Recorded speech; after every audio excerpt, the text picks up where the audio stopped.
आज हम लोग स्टार्ट करने वाले हैं त्रिकोणमिति। त्रिकोणमिति दो शब्दों से बना है, जिसका पहला जो वर्ड है वो ट्रिगोनो, कहीं कहीं ट्रिगोन भी लिखा रहता है। चलिए वो हटा देते हैं, बुक प्राथमिकता देते हैं। अब कहीं मेट्री, त्रिकोण का अर्थ होता है हिंदी में त्रिकोण, मतलब त्रिभुज। अब मेट्री का अर्थ होता है माप, यानी किसी चीज़ का मापन, यानी कि त्रिकोणमिति में हम लोग त्रिभुजों के माप। अब हम लोग देखते हैं त्रिकोणमिति में जो है त्रिभुज का मापन। तो हम लोग सबसे पहले कोण को जानते हैं। कोण को इंग्लिश में एंगल कहते हैं। आगे समझ लेते हैं कि कोण किसको कहते हैं। जैसे ये कोई बिंदु हो गया, ये जो रेखा गया इसको हम लोग किरण कहेंगे। कोई बिंदु से कोई रेखा गुजरती है तो उसको किरण कहते हैं। अगर यही किरण अगर वो यहाँ से यहाँ आ जाती है तो उसका जो प्रारंभिक स्थिति रहती है, और जो यानी कि प्रारंभिक अवस्था ये और लास्ट का अवस्था ये, इन दोनों के बीच जो कोण बनता है इसे ही एंगल कहते हैं। इसको हम फिर दूसरी तरीक़े से इस प्रकार डिफाइन कर सकते हैं, जो कोई बिंदु हो गया, अब बिंदु से इसको भी हम लोग बोल सकते हैं किरण। ये भी एक किरण है, यानी कि दो किरण, कोई बिंदु है उससे जो दो किरण निकला और उसके जो बीच का कोण बना उसको एंगल कहते हैं। यानी हम लोग एंगल को दो तरह से डिफाइन कर दिए। पहला कि अगर कोई बिंदु से होकर किरण जा रही है और उसका जो प्रारंभिक अवस्था रहती है, अगर ये किरण यहाँ से यहाँ तक आ जाती है, जैसे हम लोग घड़ी में देखते हैं कि सुई का कांटा या मिनट का कांटा या घंटा का कहीं से यहाँ कहीं रहता है, फिर वहाँ से दूसरे जगह रहता है। तो उसका जो प्रारंभिक अवस्था रहता है, उसका जो अंतिम अवस्था जो हम लोग जहाँ देखते हैं वहाँ से घूरने के दौरान कुछ कोण बन जाता है, उसी को हम लोग एंगल कहते हैं। तो हम लोग एंगल को इसी तरह से समझ गए। और इसका सब एंगल कहीं लिखा रहता है कोनों का कुछ बोलता है उसको लबड़ा कोनों का योग नहीं भाई, कौन कितने प्रकार के होते हैं, हम टाइप ऑफ कौन हमें भूल लाते हैं। तो चलिए स्टार्ट करते। अगर ये कौन क्लॉक वाइज घुसा, यानी कि ये जो वामावर्त, यानी कि हिंदी में वामावर्त होता है, इंग्लिश में क्लॉक वाइज। अगर ये क्लॉक वाइज घुस रहा है तो इसको धनात्मक कौन बोलेंगे। और अगर ये कौन वामावर्त यानी एंटी क्लॉक वाइज जाएगा, यानी कि कभी क्वेश्चन में दे देगा कि उल्टा घूम रहा है या ऐसे, तो उसको हम लोग बोलेंगे एंटी क्लॉक वाइज, यानी कि ऋणात्मक कौन। इधर जो दाहिना जाएगा यानी कि क्लॉक वाइज जाएगा उसको बोलेंगे पॉजिटिव। वो है वृत्त, इसको इंग्लिश में सर्किल कहते हैं। राइटिंग थोड़ा गड़बड़ होगा, आप लोग देख लीजिएगा, लिखने में थोड़ा कठिनाई हो रही है। जो वृत्त है हम लोग किसको कहते हैं, जैसे ये कोई बिंदु हो गया बीच में, इसे समान दूरी पर। वृत्त जो रहता है वो बिंदुओं का समुच्चय होता है। ये इसमें लाइन नहीं रहता है, यानी कि इसमें ये बिंदु से ही बना रहता है। हम लोग जो सेट चैप्टर में पढ़े रहते हैं समुच्चय, तो समुच्चय पढ़े होंगे तो आप जान रहे होंगे कि जो निश्चित वस्तु रहती है उन्हें समुच्चय से निर्देशित करते हैं। तो जो वृत्त है वो बिंदुओं का एक समुच्चय है, यानी कि ये बिंदु से ही बना है। अरे जो केंद्र में है इसको, यानी कि जो बीच में इसको केंद्र बोला जाता है। ऐसे जो दूरी रहती है ये यही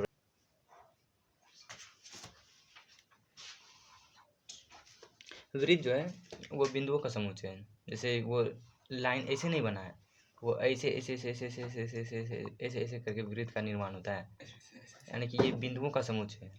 अब ये जो बिंदु है वो एक निश्चित बिंदु से, यानी कि जो वृत्त जो रहता है वो एक निश्चित बिंदु से समान दूरी पर रहता है। जो समान दूरी रहता है इसको हम लोग त्रिज्या कहते हैं, और ये जो बिंदु है इसको परिधि कहते हैं, और ये जो इसके बीच में है इसको केंद्र कहते हैं। ये हो गया हमारा वृत्त। अगर ये वृत्त के केंद्र से अगर ये एक रेखा खींच दिया जाए, वो रेखा जो वृत्त के केंद्र से होकर गुजरती है और उसका जो अंतिम जो बिंदु होती है वो वृत्त पर ही ख़त्म हो जाती है। यानी कि जैसे देखिए हम ये यहाँ से यहाँ तक खींचे, इसको हम लोग बोलेंगे व्यास। और वृत्त के कहीं से, यानी वृत्त के अंदर कहीं भी दो बिंदुओं को मिलाने वाली रेखा को इसको बोलते हैं हम लोग जीवा। तो ये फ़र्क ध्यान रखिएगा, जीवा और व्यास में। जो वृत्त के केंद्र से होकर गुजरती है और उसका अंतिम जो बिंदु होती है वो वृत्त में ही खत्म हो जाती है, तो उसे हम लोग कहते हैं व्यास। और वृत्त के अंदर कहीं भी दो बिंदुओं को मिलाने वाली, वो चाहे इधर से भी हो सकता है, इधर से भी हो सकता है, या इधर से, उसको बोलेंगे व्यास, जीवा। अगर कोई भी रेखा वृत्त के बाहरी बिंदु को यानी ऐसे ऐसे करके गुजर रही है तो उसको बोलेंगे स्पर्श रेखा। अब आगे का टॉपिक समझते हैं हम लोग। ये जो वृत्त है इसके केंद्र से ये एक त्रिज्या हो गया, ये भी एक त्रिज्या हो गया, ये भी एक त्रिज्या हो गया, ये भी एक त्रिज्या हो गया, ये भी एक त्रिज्या हो गया। तो ये जो त्रिज्या है ये वृत्त को कई टुकड़ों में काट रहा है।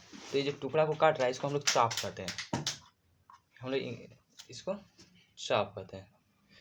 ये जो दो चाप के बीच जो कोण बना इसी को हम लोग रेडियन कहते हैं। ये रेडियन होने का भी कंडीशन होता है। ये जो वृत्त है जैसे ये केंद्र हो गया, यहाँ से एक त्रिज्या खींच लिए और यहाँ से भी एक त्रिज्या दे दिए। ये जो त्रिज्या है ये दोनों तो सेम ही होगा, क्योंकि वृत्त के केंद्र से अगर त्रिज्या कहीं कितनों दूरी में खींचते हैं तो उसकी जो लंबाई होती है वो हमेशा समान होती है, क्योंकि वो जो जहाँ से खींचते हैं वो केंद्र वो एक निश्चित बिंदु पर आने की एक ऐसा जगह रहता है कि जहाँ से कहीं पर भी अगर त्रिज्या खींचते हैं तो उसकी दूरी हमेशा समान रहती है। तो हम रेडियन इस होने के लिए कंडीशन होता है कि वृत्त की जो त्रिज्या रहती है और ये जो चाप जो अभी हम थोड़ा देर पहले बताएं कि जो वृत्त की त्रिज्या अगर 2 हम लोग खींचते हैं ये 3 या कहीं कितनों भी तो वृत्त को कई टुकड़ों में काटता है तो उसी को चाप कहते हैं। तो ये जो वृत्त की त्रिज्या और ये जो चाप है अगर इसकी लंबाई सेम हो यानी कि सेम कुछ भी रहता है तो वो कट के 1:1 में आ जाता है। तो अगर इसकी 1 इकाई हो ये और ये भी 1 इकाई हो तो इसे 1 रेडियन कहते हैं।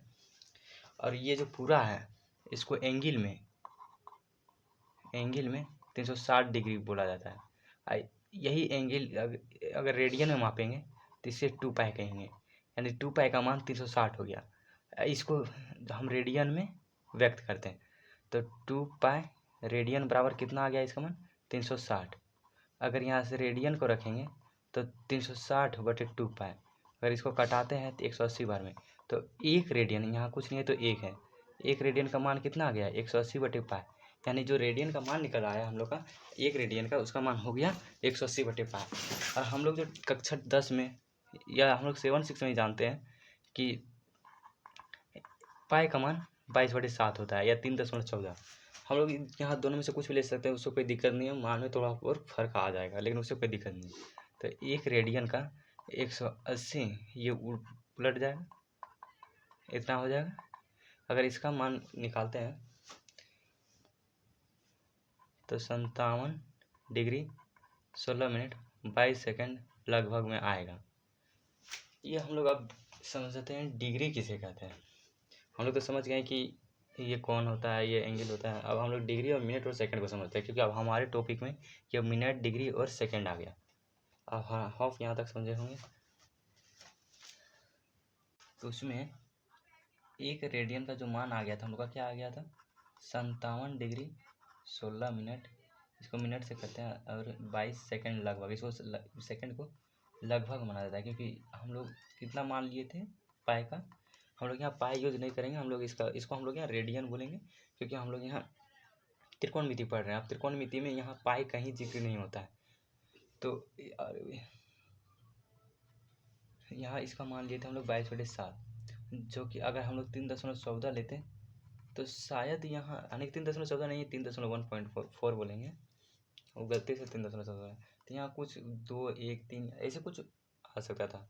तो हम लोग क्या लिए, तो हम लोग देखेंगे यहाँ मिनट डिग्री भी आ गया, सेकंड भी आ गया, मिनट भी आ गया, ये सब क्या है पता नहीं, तो हम लोग समझते हैं। जैसे हम लोग कुछ देर पहले समझे थे ये जो वृत्त है ये इसका केंद्र हो गया, ये इसकी त्रिज्या हो गई, ये 2 त्रिज्या हम लोग ये दिए, ये त्रिज्या बराबर होगा और ये चाप है। तो हम लोग समझेंगे ये त्रिज्या ये वृत्त पर 360 डिग्री का कोण बनाती है और एक त्रिज्या ले लिए ये भी पूरी घूमेगी 360 डिग्री का कोण बनाएगी। यही 360 डिग्री का जो होगा 1/360वां भाग, यानी कि इसके 1 डिग्री को, यानी कि 360 डिग्री का जो 1 डिग्री होगा, यानी कि ये जो 1 डिग्री घूमेगा इसका जो 360वां भाग होगा, 360वां भाग कैसे लिखेंगे, इसको ऐसे लिखेंगे, यानी 1 डिग्री का जो 360वां भाग होगा उसी को एक एंगल कहेंगे। ठीक समझे। आई जो 1 डिग्री होगा इसका 1/60वां भाग जो होगा उसको 1 मिनट कहेंगे। मिनट को जो हम लोग है डैश, इसको डैश पढ़ा जाता है, इसे सूचित करते हैं। और जो 1 मिनट का जो 60वां भाग होता है उसको 1 सेकंड कहा जाता है, और सेकंड को डबल डैश से सूचित किया जाता है। तो समझ गए होंगे कि डिग्री किसे कहते हैं, यानी डिग्री 360 जो एक वृत्त में जो कोण बनता है 360 डिग्री, 360 डिग्री का जो 1/60वां भाग होता है उसी को 1 डिग्री कहते हैं। और 1 डिग्री का जो 1/60वां भाग होता है उसे 1 मिनट कहते हैं। और 1 मिनट का जो 60वां भाग होता है उन्हें 1 सेकंड कहते हैं। हम लोग इसमें जो 1 मिनट सेकंड ऐसे नहीं दर्शाएंगे, वो तो टाइम को दर्शाता है मिनट सेकंड, यानी कि बोलते मिनट सेकंड है लेकिन दर्शाने के क्रम में हम लोग डैश का यूज करते हैं। इसमें जो एक वृत्त है ये केंद्र हो गया, ये चाप 2 टुकड़ों में बांटा, ये चाप को जो टुकड़ों में बांटा, ये त्रिज्या और ये चाप अगर बराबर है तो इसको 1 रेडियन कहते हैं, ये तो हम आपको पहले बताएं। तो ये जो है एंगल बनाया कितना थीटा, यानी जो वृत्त है वो जो त्रिज्या है वो वृत्त को चाप टुकड़ों में काटा, टुकड़ा को चाप कहते हैं। और ये चाप अगर त्रिज्या के बराबर होता है तो उन्हें 1 रेडियन कहते हैं। ये जो दोनों अगर समान रहता है, कोई भी चीज़ 2 समान रहता है तो उसका अगर हम लोग अनुपात निकालते हैं तो वो 1:1 में हमेशा विभाजित होता है। ये होता है जैसे हम कोई भी चीज़ ले लेते हैं, 2 चीज़ अगर वो समान है, अगर उसको यानी कि कोई भी चीज़ ले लीजिए, यानी कि ब्रह्मांड का अगर दोनों चीज़ समान है तो उसका अनुपात हमेशा 1:1 में आएगा, चाहे वो उसका मान कितना भी हो। तो वही ये जो है ये त्रिज्या के बीच का कोण को थीटा बोलेंगे। यहाँ थीटा क्या है, रेडियन है, क्योंकि हम लोग वृत्त के अंदर जो अब यहाँ पढ़ेंगे हम लोग वो रेडियन में पढ़ेंगे, क्योंकि ये और ये बराबर है, हम पहले ही बता चुके थे रेडियन किसको कहता है। तो ये जो रेडियन का थीटा का जो मान होगा वह लंबाई बटे ये चाप, यानी कि ये चाप को लंबाई से और त्रिज्या को r से सूचित करेंगे। तो यहाँ से एक फॉर्मूला निकलेगा थीटा बराबर L/r, तो लंबाई यानी कि अब हम लोग देखते हैं ट्रिग्नोमेट्रिक रेशियो नहीं बोल सकते, इसको हम लोग फंक्शन बोलते हैं। जो पूरा त्रिकोणमिति इसी पर आधारित है। एक पाइथागोरस आदमी थे, उन्होंने बताया था, ये थोड़ा अलग टाइप का बन गया है। मान लीजिए कि समकोण त्रिभुज है, समकोण त्रिभुज किसको बोलेंगे, जिसका एक कोण 90 डिग्री हो, यानी कि हम यहाँ 90 डिग्री बना लेते हैं, थोड़ा टेढ़ा है लेकिन ये 90 डिग्री है, ये सपोज कीजिए, यानी कि ये सीधा नहीं हुआ हमसे, तो क्योंकि हम स्केल से तो नहीं बना रहे हैं, हाथ से बना रहे हैं। तो यानी कि पाइथागोरस आदमी जो थे भैया जादू, उन्होंने बताया था कि समकोण त्रिभुज जो होगा इसके जो यहाँ जहाँ 90 डिग्री कोण बनेगा उसके जो सीधा वाला रहेगा इसको कर्ण बोलेंगे, इंग्लिश में हाइपोटेन्यूज। और ये जो नीचे है इसको हम लोग बेस बोलेंगे, हिंदी में आधार। और ये जो खड़ा है इसको लंब बोलते हैं, यानी कि इंग्लिश में परपेंडिकुलर।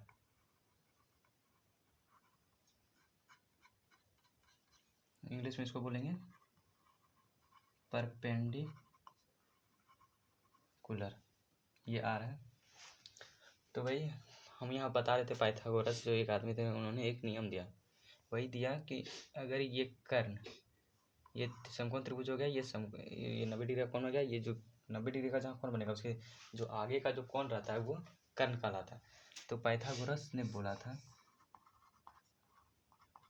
जो वैज्ञानिक थे उन्होंने बताया था, ये जो कर्ण का है अगर स्क्वायर करते हैं, ये लंब का स्क्वायर और आधार के स्क्वायर के योग के बराबर होगा, यानी कि लंब और आधार के यानी वर्गों का जो योग होगा वो कर्ण के स्क्वायर के बराबर होगा। ये नियम दिया था पाइथागोरस ने। अब इसको एक अनुपात में बांटा गया आगे चल के, कि ये जो कर्ण है इसका जो शुरू का लेटर H लिया गया शॉर्ट में लेने के लिए, यानी कि क्वेश्चन हल करने के लिए, इसको छोटी b लिया गया, इसका छोटी p लिया गया। तो आगे बढ़ता गया, वैज्ञानिक सब प्रगति करते रहे। उन्होंने बताया कि ये जो त्रिकोणमिति है, इसको 6 अनुपात में हम लोग बांटते हैं, यानी कि साइन, कोसाइन, टेंजेंट। हम लोग इसको उल्टा नहीं बोल सकते, लेकिन ये हमेशा उल्टे में यूज होता है। कोसेक, सेक, कोटेंजेंट। हिंदी में इसको बोलते हैं जया, इसको बोलते हैं स्पर्श जया, इसको बोलते हैं व्यू स्पर्श जया। ये याद रखिएगा, ये याद भी नहीं रखिएगा तो चलेगा।